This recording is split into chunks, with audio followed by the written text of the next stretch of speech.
Esta presentación será como introductoria del resto de la jornada. Es bastante amplia, un panorama que nos va a presentar los desafíos que enfrentamos en la agricultura en general y algunos enfoques de nuestra propia producción argentina. El escenario. Esto no es nuevo. La población mundial se espera para que el año 2050 seamos más de 9.000 millones de personas. Las tasas de crecimiento van bajando, pero igualmente vamos a ser muchos más. La tasa en Asia es la que más se está desacelerando, pero en definitiva vamos a ser varios miles de millones más en poco más de 20 años. Si comparamos mediados del siglo pasado con la actualidad, en cuanto a la tasa de fecundidad y la expectativa de vida, obviamente estos círculos representan la proporción que participa en la población mundial cada una de las regiones. Los rojos y azules son los del sudeste asiático. De manera que hay un crecimiento muy importante de la expectativa de vida, aunque una reducción de la tasa de fecundidad. Y la proporción de estos países del sudeste es notable, o sea, somos más y vamos a vivir más sobre este planeta. Si vemos que esa expectativa de vida responde al ingreso per cápita que tuvo la gente en estos últimos años, desde el fin del siglo XIX hasta la actualidad, y vemos que hay una relación creciente de la expectativa de vida en respuesta a los ingresos per cápita de la persona. O sea, la gente gana más. Y si gana más, hay una relación directa con cuánto quiere comer. Son distintas regiones, los colores, pero en esos 40 años hay un claro aumento del consumo en función, o la calidad del consumo en función del ingreso per cápita. O sea, somos más, duramos más y queremos comer mejor. Esto nos plantea una demanda de alimentos para dentro de 20 años importante. Que hay distintos cálculos, expectativas o especulaciones. Desde este que considera que debería haber un triple de aumento de la producción, 200% con respecto a lo que hoy tenemos, si es que quisiéramos comer como el Midwest americano, proteínas animales fundamentalmente, y la otra especulación es que sobra comida si todos nos volvemos vegetarianos. Ninguna de las dos va a ser posible, creo. Lo más probable está esta posición del medio, que asegure una dieta adecuada para todos y obviamente reduciendo el uso de alimentos para otro destino como biocombustibles. Pero implica un incremento del 60-70% de la producción en los siguientes 20 años. Lindo desafío. ¿Qué pasó? Si tomamos los cereales y tomamos el año 0, el año 2000, no es una escala aritmética, pero nos dice que en los últimos años hay un incremento importante y comparado con principios del siglo pasado, un incremento importante de la producción de cereales. ¿Qué pasa para el 2050? Esperamos eso, con ese 60-70% de incremento. El problema es que este incremento de la producción se dio con estas barras rojas que representan un indicador del impacto ambiental de ese incremento en la producción. Si tenemos que producir más el impacto ambiental, si seguimos a este camino va a ser mucho más importante con todos los problemas que ello implica. Impacto ambiental por emisiones, ya sabemos todo el efecto en el cambio climático, deforestación, suelos degradados, agua dulce usada en agricultura y muchas veces desperdiciada o contaminada o desperdiciada, contaminación química. Vamos por parte. Las emisiones de responsable agricultura, las emisiones de gas a nivel mundial es un 30%. En nuestro país, evaluado hace unos 4 años, era del 39% de las emisiones que dependen de la agricultura directa o indirectamente. Y esas emisiones básicamente es equivalente a dióxido de carbono en gigatones. Desde el año 70 a la actualidad, en unos 40 y pico de años, casi duplicamos la emisión de gases.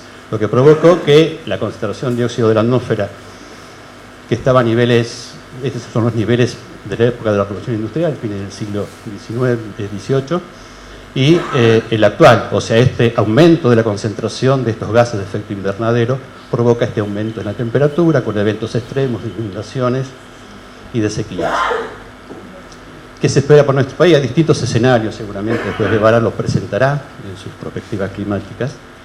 Pero bueno, aumento de temperatura, excesos hídricos, aumento de intensidad frecuente, aumento del periodo seco en la zona central y oeste, retroceso de glaciares, toda una serie de consecuencias de este aumento de emisiones, por lo tanto el compromiso es reducirlas.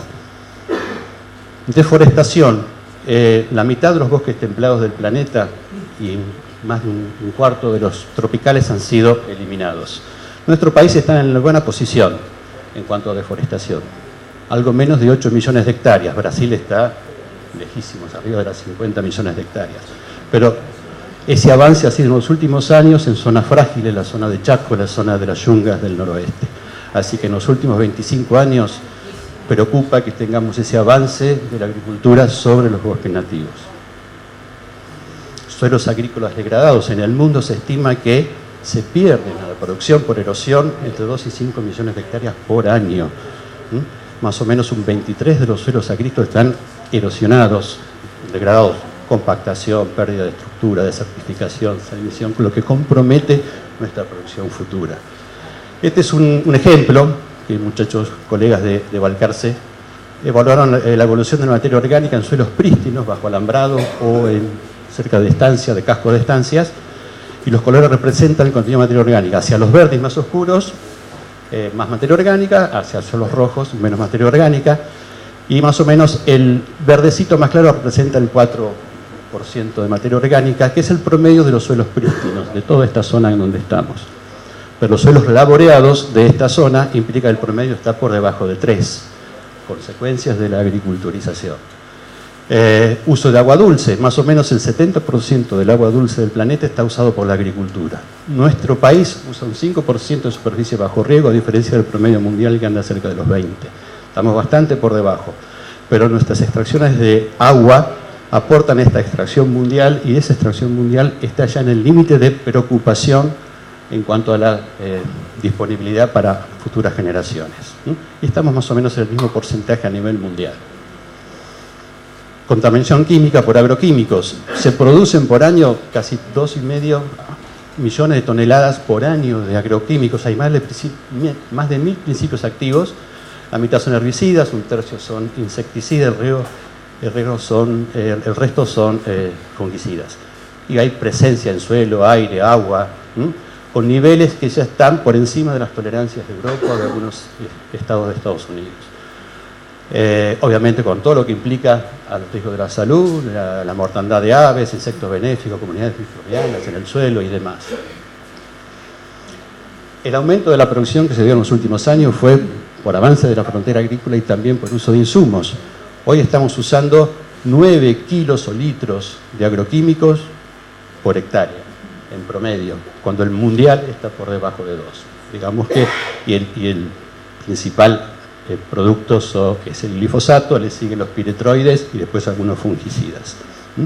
En cuanto a uso de fertilizantes, estamos por debajo del promedio mundial, más o menos una tercera parte, lo que contribuye a que nuestras emisiones de gases de efecto invernadero a lo sumo contribuyen menos del 1% de las emisiones globales, aunque nos hemos comprometido con el protocolo de Kioto y el Acuerdo de París de hace 3 años. Y bueno, la superficie regada ya lo dijimos. ¿Cómo abordar este problema, este desafío que nos presenta este panorama, este escenario? Decíamos entonces que tenemos que producir para atender esa demanda en crecimiento, y el gran desafío es entonces producirlo pero reduciendo el impacto ambiental. Quebrar, desacoplar el aumento de la producción del aumento del impacto ambiental. Y ese es el gran desafío que enfrentamos. Aclaro, todo lo que estoy presentando es obra de nuestro colega Fernando Andrade en un par de libros que al final les voy a mostrar el acceso que tienen para bajarlo libremente. Que obviamente compartimos completamente sus conceptos y sus ideas. ¿Cómo enfrentar estos desafíos? Bueno, tenemos que aumentar la producción. Un camino fue aumentar la superficie cultivada, y eso hemos hecho durante la primera mitad del siglo pasado. Luego fue aumentos de insumos y de rendimiento por hectárea, aparte de un poco más de aumento de superficie, pero desde las últimas 2 o 3 décadas, 2 décadas, ha vuelto el aumento de superficie, sobre todo en estas zonas que decíamos extrapampeanas. De manera que, por pérdida de diversidad, tierras frágiles, más frágiles que las zonas más agrícolas y los desequilibrios que eso genera, seguir aumentando la superficie cultivada no es el camino. Entonces tenemos que pensar en aumentar el rendimiento por hectárea. Y ahí viene el tema de las brechas que nos convoca hoy día. Tomando como ejemplo el maíz, y asumimos en un trabajo reciente de Aramburu Merlos y colegas, en donde este es el rendimiento simulado en condiciones de secano, el potencial limitado por agua, o sea, sin riego, es el agua disponible de cada régimen hídrico de cada localidad. El maíz anda alrededor de las 11-12 toneladas. y la producción nacional en promedio anda alrededor de las 6-8 toneladas, 6-7 toneladas, perdón. De manera que nos queda un trecho interesante de 30-40% de explorar. María Elena, en la próxima presentación, Otegi, hablará en particular de estas cuestiones. Y este es el rendimiento cuando no hay ninguna limitación, el potencial ambiental. Entonces, aumentar el rendimiento por vida, superficie y por tiempo, podemos hacerlo poniendo más insumos, más agroquímicos, pero sabemos lo que eso significa. Tampoco sería el camino adecuado seguir incrementando el uso de insumos. De manera que el camino es una producción aumentada por unidad de insumo y recurso utilizado, aumentar la eficiencia de esos insumos y reducir el impacto ambiental. La idea es hacer este salto de curva. Si este gráfico representa el rendimiento en función de los insumos que estamos aplicando, y esta es la curva actual, y esta es nuestra posición, donde la eficiencia sería el cociente de estos dos, o sea, sería un poco la idea de esta pendiente, de esta relación, generando una nueva curva de respuesta por encima, nos permitiría con menos insumos producir lo mismo, con igual cantidad de insumos producir más, o si se quiere, aumentando insumos, pero manteniendo o aumentando la eficiencia de uso de insumos, poder producir más, aunque sea con más insumos, pero con más eficiencia. ¿Cómo hacemos eso? ¿Qué tecnologías tenemos disponibles para estos saltos de curva? Que permitan aumentar la producción y a la vez hacer más eficiente el uso de los recursos e insumos y a su vez reducir el impacto ambiental.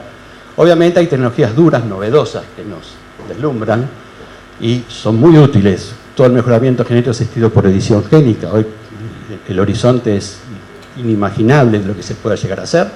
La robótica, los sensores, satélites, el uso de volúmenes importantes de información, de inteligencia artificial, edición génica que permite suprimir genes, rediseñar, programar, de manera que podemos alterar la expresión de un genoma.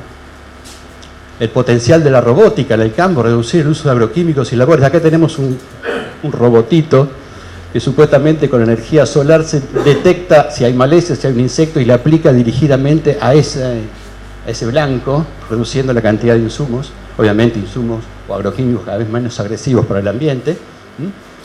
No estamos muy lejos de esto. Hace 30 años, cuando entré al INTA, esto era ciencia ficción. Y hoy tengo en mi mano esto. Y pasaron 30 años apenas. Así que no faltará mucho para esto. El Big Data, cantidad de datos que se generan son tan grandes que responden a estas 4B. Gran volumen, variedad de datos, velocidad en la generación y el análisis y la veracidad de esos datos, que ha mejorado. Esta capacidad de captura, transformación, almacenamiento y de análisis ha aumentado por 10 cada 5 años. De manera que también el futuro por ahí es inmenso.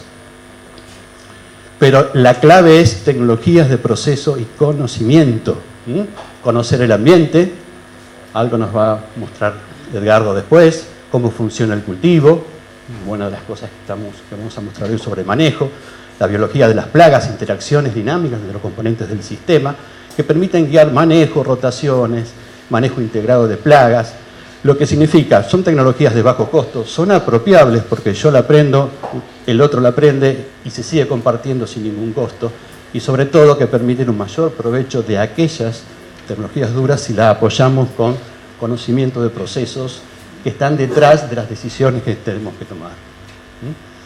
Por ejemplo, el hecho de mejores cultivares, y María Elena a continuación mostrará el efecto de la mejora genética. En este caso es cómo a través de la mejora genética, distintas eras de la mejora genética, el rendimiento ha crecido en respuesta a, por ejemplo, un insumo. En este caso nitrógeno, lo mismo podríamos hablar con respecto de agua.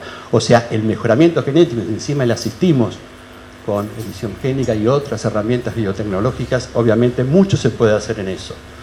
Conocer el funcionamiento de los cultivos, por ejemplo, esto es cómo se deprime el rendimiento, el componente más explicativo del rendimiento, en función de cuándo ocurre en el ciclo el momento de estrés. El que quieran ocurrir, el estrés que se les ocurra, térmico, hídrico, lo que fuera, y hay un momento en el ciclo que si ocurre en este momento, la caída es mucho más marcada. Conocer eso nos permite ubicar el periodo más sensible lejos del periodo menos complicado de la oferta ambiental. Alan nos explicará de alguna manera cómo ajustar ciclo a oferta ambiental. Mejores prácticas de manejo. Por ejemplo, rendimiento, ambiente, un ambiente peor, un ambiente mejor. ¿Cómo decidir manejo? Bueno, en este ambiente peor, bajo la densidad, siempre un poco más tarde, uso surcos más amplios para evitar el consumo de agua exagerada en etapas tempranas, no críticas, y usar híbridos materiales no con tanto potencial, pero más estables, y en este ambiente muy bueno, bueno, cambio completamente esas decisiones, porque los decido con conocimiento del funcionamiento de los cultivos. Ajustar el manejo al ambiente. Es un caso de un campo en Tandil, está recientemente publicado por Monzón y colegas, en donde en ese campo, hace varios años, definieron ambientes distintos en función de criterios. Riesgo de heladas, obviamente esa zona está ondulada, tiene medio serranía y por lo tanto las partes bajas son los riesgos de helada tardía en la primavera. La presencia de aporte de agua de la napa, obviamente en algunos lados el aporte de la napa es más que en otros. En esos lugares irá maíz. No irá maíz en las partes, en esas bajas, tardío para evitar los efectos de una helada tardía en esos bajos. En la parte alta irá trigo anticipado para que el riesgo de helada sea menor en la loma y por lo tanto pueda anticiparse la siembra de trigo, la cosecha de trigo, la siembra de soja contigua. De manera que hay decisiones y el campo ha mejorado notablemente. Si hay tiempo, después en las preguntas mostramos algunos resultados de este trabajo de esta gente. Pero con conocimiento del ambiente, decidir el manejo permitió aumentar la productividad de ese campo y el margen bruto de ese campo. Cultivos múltiples, algo nos hablará Gustavo Ferrari más adelante, el hecho de fertilizar la secuencia, eficiencia de aprovechamiento de los fertilizantes, obviamente parte con mejora genética, con mejora de la fertilización, dónde ubicarlo, cuándo ubicarlo, con qué fuente, en qué momento, y manejo de cultivo en cuanto a decidir fecha, densidad y demás, y elección de los cultivos. Y acá nos dice que cuanto más cerca está la oferta de la demanda, obviamente hacia la izquierda ajustamos mejor la oferta a la demanda, por más que estemos hablando de niveles muy altos de fertilización, la capacidad de recuperación es muy alta, ¿sí? Y cuando estamos muy lejos, mucha oferta y la demanda todavía no lo está tomando, hay un riesgo muy alto y muy baja eficiencia de captura, o sea, decisiones de cómo ordenar la fertilización. Cultivos de cobertura, obviamente aumentar los servicios agroecosistémicos, reducir el uso de tecnologías duras, de insumos, y lo que permite organizar toda la autorregulación de los agroecosistemas, todo el funcionamiento de los componentes del sistema. Cultivos de grano aporta mucho en este gráfico de Araña, en grano, pero poco en los otros servicios. Cultivos de compactador mejora el tema de las propiedades físicas del suelo. Obviamente no aporta en granos, el abono a verde mejora la protección, la reposición de nutrientes, la retención, materia orgánica, o sea, todo este conjunto de elementos, de componentes del sistema, debemos mejorarlos para mejorar la salud y los servicios que brinda ese agroecosistema. No todo es solo sacar granos como servicio del agroecosistema, hay otros demás que están impactando en el futuro de esa producción de granos. Manejo integrado de plagas, conocer las plagas, manejarlas. Hay un caso de Frana, en Rafaela, en donde los lotes de alrededor tienen 3 aplicaciones por año en soja. Él tiene en los últimos 10 años solo 2 aplicaciones en 10 años. Consecuencia de manejar con todos estos criterios correctamente el uso de insumos. Entonces los desafíos, cómo satisfacer la demanda creciente de alimentos, reduciendo a su vez el impacto ambiental. La respuesta es intensificando la producción, pero basada en tecnología de procesos y conocimientos y un uso responsable de los insumos. Estos son los libros que les mencionaba. Acá está la dirección de lo que pueden bajar gratuitamente, desafíos en general, buena parte lo sacamos de aquí, y esto es más reciente de este año, desafíos de la agricultura, de nuestro colega Andrade Valcárcel, del CONICET y del INTA. Muchas gracias.